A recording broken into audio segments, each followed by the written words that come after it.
Yes. So, yeah. So I'm a musician, but I'm now a game designer. I've designed a role-playing game for musicians. So that's what I'm going to talk about. I'm talk about these two things: aesthetic conflict. I'll give a brief description of the game itself and a little bit of the context and the background, because as it's an audience of mainly non-musicians, I think there's going to be a lot of things I have to explain. And then I'll go into a taxonomy of the aesthetic conflicts in the game itself. So, aesthetic conflict. Uh, I think it's really important to get definitions down before you start to talk about them for 10 minutes. Um,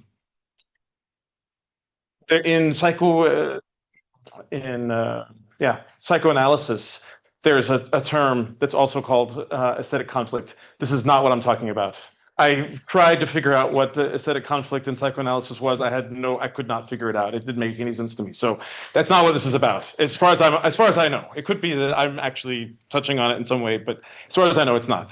Um, uh, Generally speaking, I'll go into a definition in a second. Generally speaking, aesthetic conflict is a kind of a positive conflict. It's we can think of it as maybe antibodies in for our homeostasis homeostatic being. I just came up with that metaphor after Shell's talk. So, but definition. So aesthetic conflict is it's very simple. It's something that occurs when people with different aesthetic stances are tasked with a collaborative creative project, right? So that's all the time. That's happening constantly because we're all coming from different backgrounds. So anytime we're collaborating on anything, there's going to be aesthetic conflict. So this is one of these invisible conflicts that's just omnipresent in our lives. So, a little illustration of how aesthetic conflicts may play out. Dr. Seuss wrote this book in the 80s, the Butter Battle book. It could be some of you are familiar with it, that illustrates two societies that, from the outside, from the reader's perspective, appear almost exactly the same. The only difference is that one society butters their bread on the top and the other on the bottom. So this is an aesthetic difference, right? This is something that they feel very strongly about this. And apparently we can assume that they build up these two societies based around this aesthetic choice. And so the book details their arms race against each other, their ethnic hatred for each other, which ends in their destruction of both societies. Um, so the point I want to make today with aesthetic conflict is that it's a positive kind of conflict that we can use to inoculate ourselves against greater conflicts. It's a way we can challenge our cultural borders, boundaries to be more fluid and not set in our ways. And so I want to talk about using that in role-playing games. So just some things about basic elements of aesthetic conflict, which I already said. It occurs during acts of co-creation, which is very relevant to role-playing games as they're being collaborative, creative activities. Like I just said, it has strong links to cultural conflict, as almost all aesthetics are culturally determined. But it can be both a cause and effect. So in the Butter Battle book example, we can imagine this fantastical society being built on based around an aesthetic, but it works the same way. Also, aesthetics can be the point where cultures represent themselves to each other. So it can be a consequence of culture as well.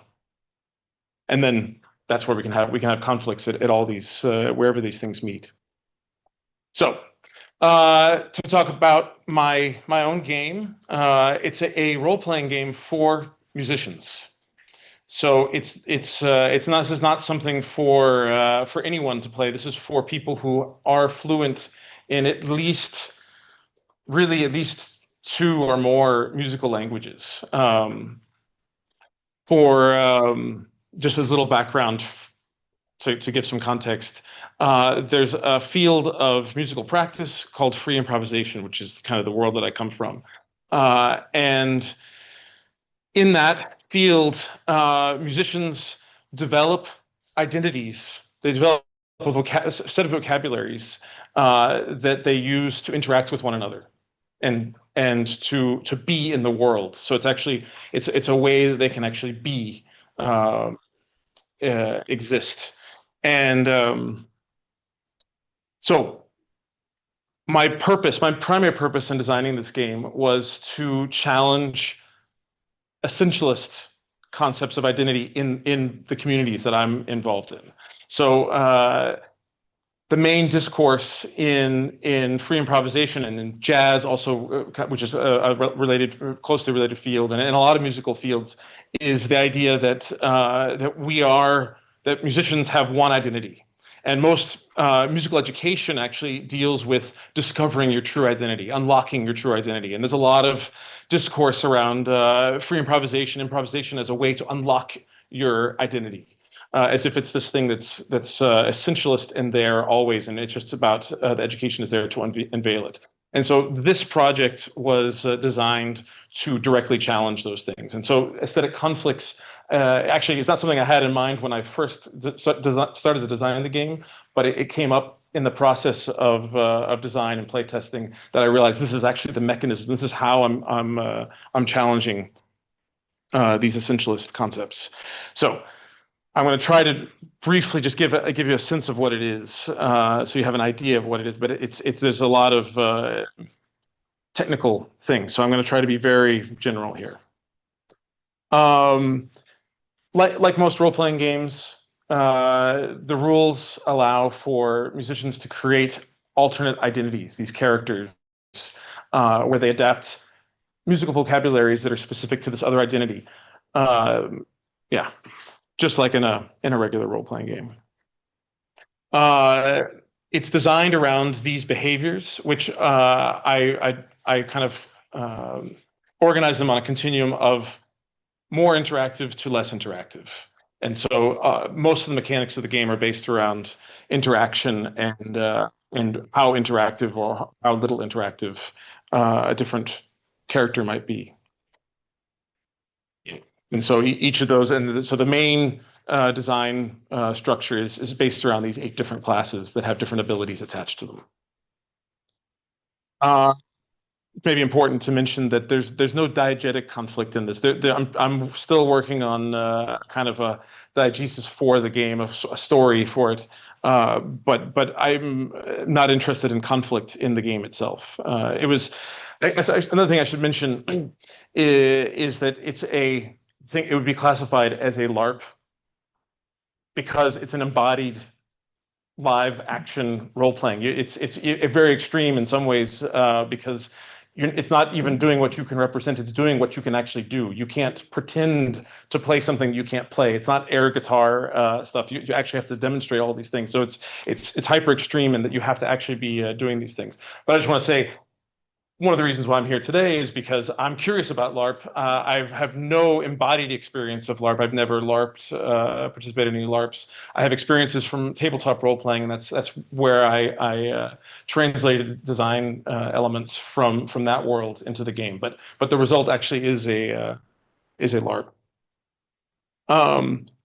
Few basic technical things about the game. So it uses primarily graphic notation, and these all the design elements of the game are based around these little symbols called runes that for each class have specific things that they allow the characters to do. And this is where the fantasy comes in, because you never have control over other musicians actively. You'd never actually be able to tell in a free improvising situation. You'd never be able to tell people what to do. In this, you can actually start to control people in different ways. You can tell them to stop playing. You can make them play. You can make them play in a certain way. There's no dice or anything like this in the game, but the main kind of tactile tool is sand timers. To when different abilities activate, it's set to a timer like this, and so the players are running around constantly with timers, and there's rules for how all that works. And then there are these scores, and I'm going to talk briefly about this just because it's if you're not familiar with this field, then it's going to seem a little strange to you. So graphic notation is a something that exists in music since yeah for a long time. The modern conception of it would be from the starting probably in the 1950s with the New York School of John Cage and Earl Brown. I have a couple of examples here. We have four systems from Earl Brown and then a more modern piece from Anthony Braxton from his Falling River musics. Um, the thing about most graphic notation is it's very much open to interpretation. For example, in the score on the right here, Anthony Braxton gives no real instructions as to how you are to interpret this. You're supposed to come up with your own rules, your own ways of doing this, and you just go, you enter into it, and you deal with it. He doesn't actually specify any specifics about how you're supposed to act, and that's part of what my piece is trying to work against as well. It's trying to create some some set boundaries. Here's an example of one. And so the way this differs from most graphic notation is that the players, as they navigate the notation, they have to go through it according to the path. And there's rules for how they do all this. And the way they interpret it is based on their own characters. And they have to come up with a way that their characters should interpret the notation. So final part, the important part, the taxonomy of the aesthetic conflicts in the game. So these can occur, these kind of aesthetic conflicts, they occur at lots of different stages. They occur in the preparation stages between the game designer, module designer, and game master, which as of now, it's just me. But in the future, the idea would be that there'd be multiple people playing these roles. And then it occurs in the game between the players and the game master, who's also playing.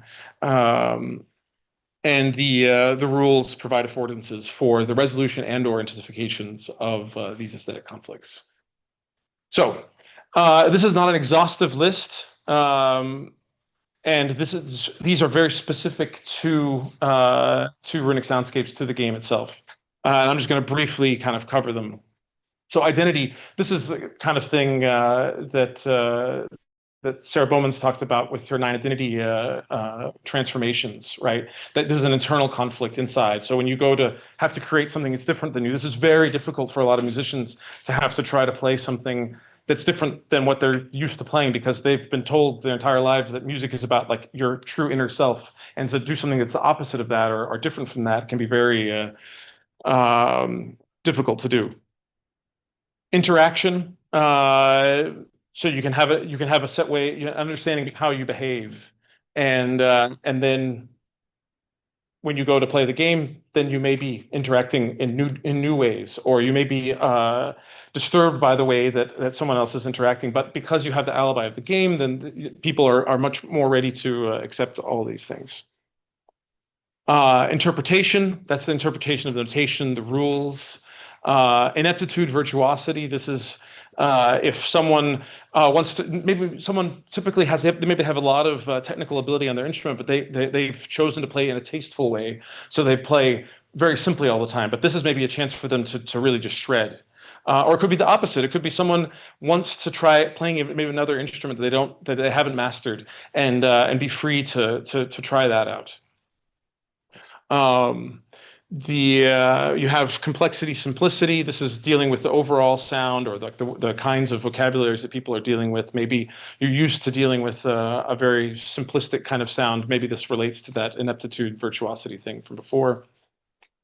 Form, in terms of how you end. Typically in free improvisation, this is a thing that's never really discussed, but it's difficult to find endings oftentimes. There's not an agreed upon cue or something like that. In this game, we in the playtesting, we came up with the thing that then people are done with the notation, they just wave and they're out, and then the rest of the people can just keep on playing. And this actually opened up a whole new area of aesthetics for free improvisation for the people I've been playing with, because this is not very normal. This feels very awkward when you if you were to do that normally, it'd be like, well, why aren't you still with us?